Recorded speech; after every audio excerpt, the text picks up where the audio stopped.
You wouldn't let a stranger talk to yourself the way you talk to yourself. So why is it different when it's coming from you? Let that sit with you for a moment. Because the voice in your head, that's shaping everything. And your brain doesn't stop to fact check it. It just listens, it pays attention, it repeats, it believes. And if that inner voice is saying that, I'm not good enough or I always mess things up, I'll never change, it becomes your reality. Not because it's true, but because it's practiced. But here's the good news. If you learn to talk to yourself that way, you can unlearn it too. And today, I want to help you start.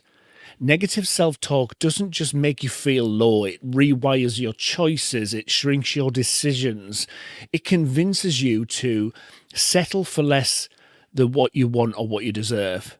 And maybe nobody told you this before, but I'm going to. You don't have to keep living by somebody else's script. That voice in your head might not even be yours.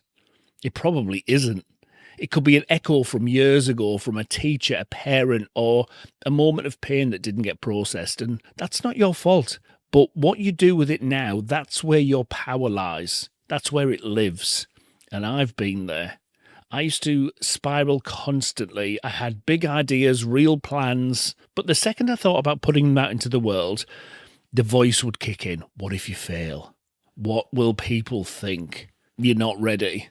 And I remember wanting to just post content and just hit publish, but I'd rewrite it 20 times and close the tab and I'll come back to it later and watch somebody else post something half as good, get traction, all while I was staying quiet.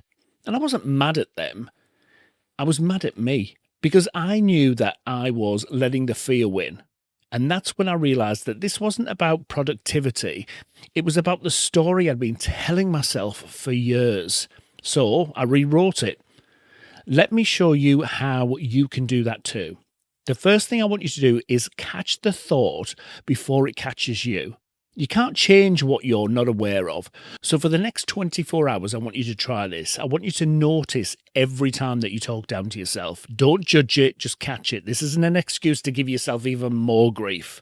Write it down if you need to, not to shame yourself, but to interrupt the loop. And most of the time, those thoughts aren't even yours. They're hand-me-down beliefs, old programming. You weren't born thinking that you weren't enough. You learned that behavior. No one comes into this world of thinking that way. And that means you can unlearn it too. So the next thing I want you to do is challenge the story. Once you've caught it and once you've caught the thought, ask, is this actually true? Would I say this to somebody that I love? Or where did I learn this? A client once told me, she said, I'll never be successful. I always struggle with consistency. And I thought, well, that makes two of us, girlfriend. But anyway, so I said to her, always. And she paused and remembered the times that she had stuck with things, all the things she did follow through with, all of the things that actually mattered to her. And that one pause changed everything. But here's the small, powerful shift you can try. Add yet to the end of a sentence. I'm not confident yet. I haven't figured this out yet. And that one word, that one simple word moves you from final to flexible, from stuck to growing. The next thing I want you to try is to rewrite the narrative. So stopping negative self-talk isn't enough. You need to replace it with something better. So no fake affirmations, not I'm amazing. Well, I mean, you are, but there's no point saying those things if you don't believe them.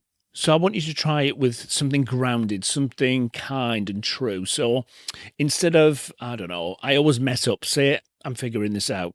Instead of saying I'm not good enough, say I'm learning to trust myself again. Because you don't need perfect thoughts. Perfection's so overrated. You just need better ones. Ones that help you move you forward and stop you from holding yourself back. And the more that you practice them, the more that they become your default. And if this runs deep, if this self-talk is something that you've battled with for a long time, if it's tied to childhood trauma or mental health, please hear this. You don't have to do it alone. Therapy helps, coaching helps, honest conversations with people that you love help. You're not broken, you're not behind, you're just carrying beliefs that no longer belong to you. And if you need a starting point, I created a free skill community. I'm not trying to flog you anything. It's completely free. And inside, we talk about this for real and we unlearn things together. And you'll also get live coaching, connection, and full access to a whole range of free courses. There's no charge involved. And you'll find the link in the description. So there's no pressure. It's just an invitation. But let me leave you with this. The voice in your head isn't always telling the truth, but it is shaping your life. So maybe the question isn't how do I silence it? Maybe it's how do I start speaking to myself like somebody I actually love and respect? Start there. Because the words that you choose today, they shape the version of you that shows up tomorrow. I'll see you in the next video.